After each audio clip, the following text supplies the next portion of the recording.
877-3DP Show. We'll try to sneak in a few phone calls. Here on this Thursday, Michael Douglas. Yeah, that Michael Douglas, big Formula One fan. We saw him yesterday and invited him on the show, and he will join us coming up tomorrow. It is surreal, though, when you're kind of going, okay, hey, Michael. Yeah, I want to call him Mr. Douglas. He's 81 years of age, and I thought, all right. Hey, Mike, you want to join us on the show? And he goes, yeah, I'll talk some Formula One. So he'll join us on the program tomorrow. Frank Caliendo, or as Terry Bradshaw says, Frank Caliendo. He's performing New Year's Eve at the Tempe Improv in Arizona, doing shows. He's at the Funny Bone in Omaha, January 23rd, 24th, Off the Hook Comedy Club in Naples, Florida, January 30th, 31st. All tickets can be purchased at frankonstage.com.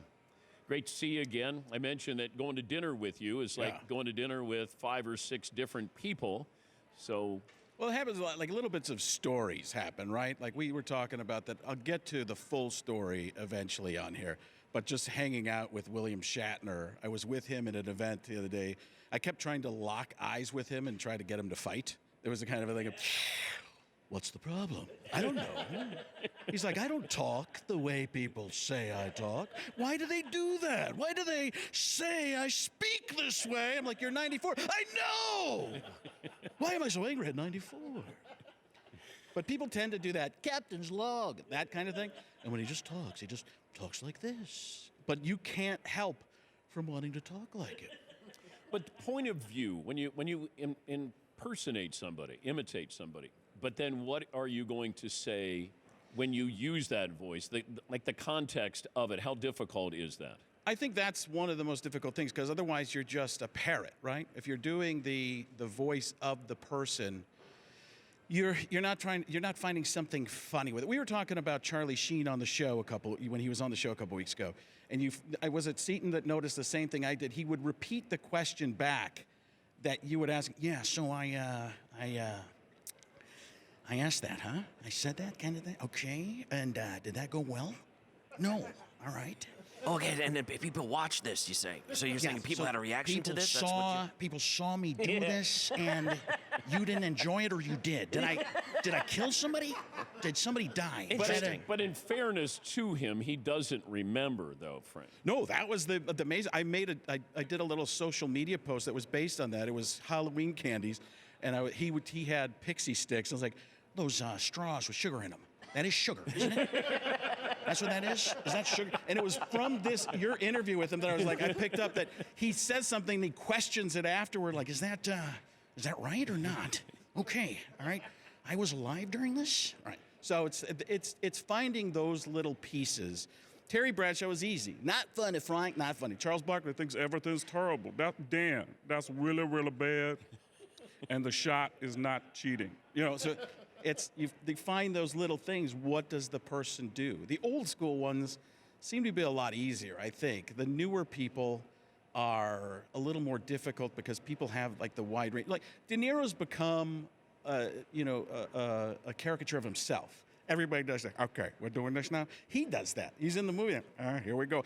Samuel L. Jackson has a cadence. The writers write the cadence. It's da da da da da da da da da da, and you know there's certain words in there too, right? But that's the song of how many Christopher Walkens have you heard? Low, high, in the middle, but you know who it is, right? Because of that little song that they sing. Does Gruden know that he's doing Gruden when he talks? I think no, I don't know. I can't really tell, but he's into it so much. I mean, he is Gruden times a million. I mean, when he was a coach, there were a lot of people that, it was a love and hate kind of thing. Now people just seem to love him. He's opening boxes everywhere. What do we got here, man? Let's open this thing up. It's going to be pretty good right here, man. I tell you what. He's one of those guys that gets excited out of nowhere. When I did that Hard Knocks with him, I'm going to yell for no reason, man. Why am I mad right now? So you don't think Gruden's playing Gruden? I think he just is free. I think he's free and just doing what he wants to do. I think that's kind of it. He's just free to be himself. Like he would do crazy things on Monday Night Football when he was there. There were and he just is doing that type of stuff all the time. But you can't He's one of those guys that hits you when he talks. It's constantly like, man, you like that, huh? Yeah, like, be careful. And you ever see his hands? His hands sound like Wreck-It Ralph or something like that. They're like just massive. You know, he puts them up. He's doing this kind of a thing, like he's doing a magic reveal. Here, we call this the Prestige. You ever get 13 minutes into that movie, man? I tell you what, it's a pretty good one. You should see the ending. Tricks you. When do you know when to retire somebody?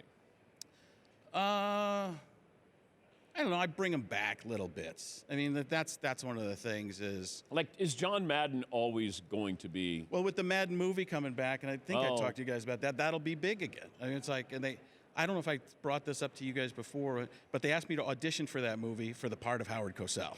Like, I wasn't going to get it, but I think they just wanted me to talk to Nicolas Cage about being. Do you know if I talked about this? But I guess I could just tell the story again. But I got a text from my agent. Nicolas Cage and the director want to do a Zoom call with you. I'm like, no. Like, what do you mean no? I'm like, no, I want to hang out with Nicolas Cage. If I'm going to give him the recipe to the Madden, I want to hang out with Nicolas Cage in Vegas. I want to do Leslie Stahl walk and talk. I want to ride sidecar to the Ghost Rider. I want to be there. I want him to show me his exotic animals. Like, here's my monitor lizard. What would John Madden say to this monitor lizard? We're going to steal the Declaration of Independence. Boom. So it's like, I wanted that kind of a thing. I didn't want to do a Zoom. It's static, you know, and he could get out of it any time. I wanted to force him to have to, and that's probably why they didn't do it, was they didn't want to take that time. But John Madden never liked me. He finally kind of turned around when I met him at the Super Bowl years later, but I didn't know anything about him. Like, I think they were trying to do research, and that's what it was going to be. They were going to try and ask me a bunch of questions about John Madden. Like, I didn't really know him. I just met him once. Do you do a Howard Cosell? I don't. And this is Howard Cosell. I mean, it would be that and bad the whole time. And one of the reasons I don't do it is because it's so old that some of the impressions I've done throughout the years, I'm like, well, this is, like you said, when do you retire them? Well, that Howard Cosell was, 2 generations before John Madden. So, I don't know. It gets a little weird there. And who remembers? Only the oldest of people remember that you do Howard Cosell on a TikTok video. Nobody cares. I mean, the next thing that plays, because you're in the algorithm, is Billy Crystal doing it from 40 years or 60 years ago. I didn't even know you could do it anymore. So I threw in a Billy Crystal for you. And, with a comedian, it's trickier if you're in a band and you play the hits. Well, then you get to play the hits the next place and the next place. But as a comedian, like, in a year from now, you can't have the same stand-up act of sorts. It has to evolve, and people voices change. By the way, the Fontainebleau Hotel, I told you this when you texted me about coming here. This is my go-to hotel, and it's because of your show. When you guys were here at the Super Bowl a couple of years ago, I heard you there. We were coming for NBA Summer League, and I was like, where should we stay? My son and I looked, oh, that's that Fontainebleau, and I'm like, that's where Dan was. It's got to be good if Dan's there. So, and we looked at the price, and we're like, holy cow, we were here. We actually booked another place to go afterward. We're like, we're going back to Fontainebleau. Like, because we didn't know what it was going to be like. We checked out, we ended up coming back, and now this is where I stay most of the time. So, where was I going with that? We were talking about that. Oh, well, voices change, too. So here's another thing, too. So if you heard on the TVs, that's what made me think of Fontainebleau. On the TVs, the Hall of... Excellence. I was going to say Brady, but that's playing. And it's Morgan Freeman narrating it. But he's 90-year-old Morgan Freeman. Look how old he is. Shatner's like, he's a young man. But if you listen to Morgan Freeman now, he's a much older man. He's like that. This is Morgan Freeman. It's not that thing. Truth of the matter is, it's not that anymore. It's even, and this isn't a political thing, but if you listen to Donald Trump now, he doesn't have the same voice he had 10 years ago. A lot of people do that. Well, that big. I do the quiet one, the very quiet, the library Trump with the tremendous books in the library. They're great books filled with some of the best words, and they get the greatest words. And these words form something called sentences. And the sentences, they end up making sense. And we don't know. I like when he does that. We don't know. Then I got to even it out with a little Biden, right? Folks, come on. What are we doing? The guy with the thing. I don't have to tell you. When I was a young man, grew up in Scranton, Pennsylvania. 30, 40, 5, 6. He's like a drunk auctioneer. 600 AD. It was the fall of the Roman Empire, the Romans. They were led by the salad guy, Caesar. defeated by Mario and Luigi. The Romans. Folks, We're not sure what's going on. But how often? Here's the true bite. folks, come on. Like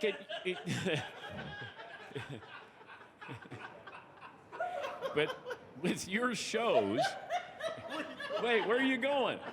No, we're not done yet, Mr. President. We're not done yet. What? At your shows, though, at the very end, you get this. Everybody just starts yelling out names. People do. If I don't get to them, like I forget to do Stephen A. Smith sometimes, and I understand. I do Stephen A. talk. I think you guys talked about on the show. Stephen A. talking about Brawny after the fact. I understand where you're going with super serious Stephen A. Oh yeah. Where we're going with some of these things, and we have to contemplate in perpetuity. Where it just trails down to end in nothingness, and we're wondering where it is. Yeah. And then we go. Once you go down low, then it gets real serious. Jay Farrow has like the super hyped up version, so he's got that great. By the way, when we're walking, I listened to the beginning of the show because I wanted to hear how you guys talked about when Matt Friend walked by, and I never say hello to him. I don't know him, but he's a very good. Like he's great. There's him. There's Jay Farrow. There's a kid named Cameron Logsdon. My friend John Holmberg might be one of the best I've ever seen. But there's like all kinds of people doing impressions on the internet now. But when Eric was like, oh, that's Matt Friend. Like, you're walking with me, and the most awkward thing is, oh, that's Matt Friend. He's the greatest impression ever. He's, that's great. I was like, what is going on here? This is the most, I thought it was kind of cool So to we're see. coming back from dinner. We go into the hotel, and the big German is there, and all of a sudden he sees this 27-year-old Matt Friend, who has blown up the last He's few years. fantastic. He's very, very good. And here's Eric, the big German, going, oh, my God, that's Matt Friend. He's the best impression. And then all of a sudden, Frank was there. Yeah, and Eric's like, oh, wait a second. There's Ari Spears. He's incredible. Oh, there's Jay Farrow. What's he doing here? Oh, there's Ross Marquand. They're all incredible. Well, these are some of the best people I've ever seen. Oh, Frank, what are you doing tomorrow? Yeah. Well, I'm already on the show as a friend of the show, but now it seems that I've gone down the ladder. Do you know that I'm texting with Fritzy as we're walking in the lobby to say Matt Friend, I think, is staying at the hotel. We need to get him on. Paulie is walking and texting Fritzy at the same. So we're walking with you, talking to you while we're going, hey, Todd, Matt Friend is, I think, in the hotel. Let's see if we can get him on. And then Fritzy goes, yeah, I just heard from Paul. And Paul's right there next to me. So we're doing that when we're walking with you last night. I think it's funny. I'll walk by you guys at the Super Bowl, and you guys, hey, Frank. And everybody keeps going. Nobody texts me. Yeah, we walked into the lobby last night, and Fritzy wasn't going to go to dinner, and all of a sudden we see Frank there. Oh, no, this is what you don't know. I planned it. No, see, 100%, that was me conniving my way in. I was with Marvin. We were watching the UConn game, which is why I wore the Creighton shirt, Creighton pullover today. I wanted you to ask me, what's with the Creighton? They won last night. Something Connecticut didn't do. Damn. Out of the blue, Marvin texted me last week, or last week it was. He wanted to do a bet Arizona, which I should have taken. Oh. And wanted a pie-in-the-face bet out of that. I was like, oh, no. Are we supposed to be talking about F1? Are we supposed to be talking about Max Verstappen? I tell you what.